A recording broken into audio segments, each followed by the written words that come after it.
রাধে রাধে বন্ধুরা, দেখো আমি আজকে ফুলকপি আলুর একটা ডালনা রেসিপি করব। তো তোমাদের সঙ্গে সেটা শেয়ার করছি। তোমরা দেখো, এখানে আলু কেটে নিয়েছি আর ফুলকপি কেটে নিয়েছি ডুমো ডুমো করে। আলুটা ডুমো ডুমো করে কেটে নিয়েছি।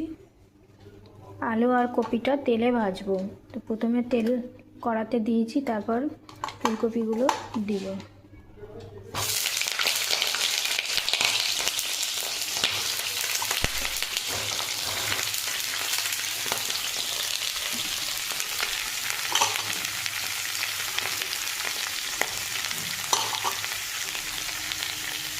সামান্য পরিমাণে লবণ দিচ্ছি,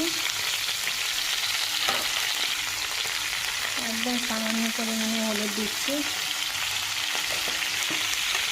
দিয়ে নাড়াচাড়া করে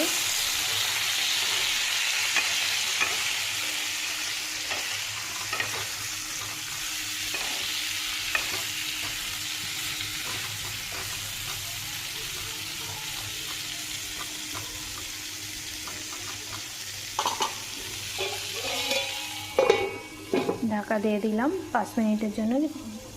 একদম লো করে দিয়েছি। এখানে ভাত হচ্ছে।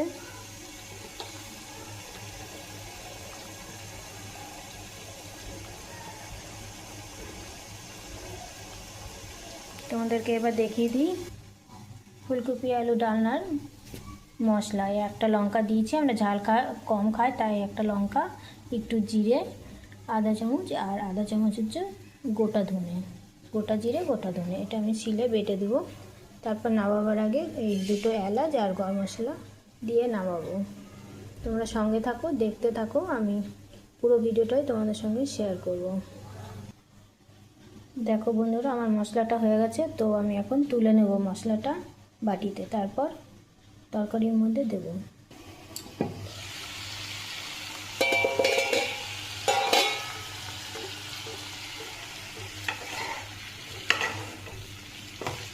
অনেকটা জল বেরিয়ে গেছে, যেহেতু ঢেকে দিয়েছিলাম, কপির মধ্যে জল ছিল।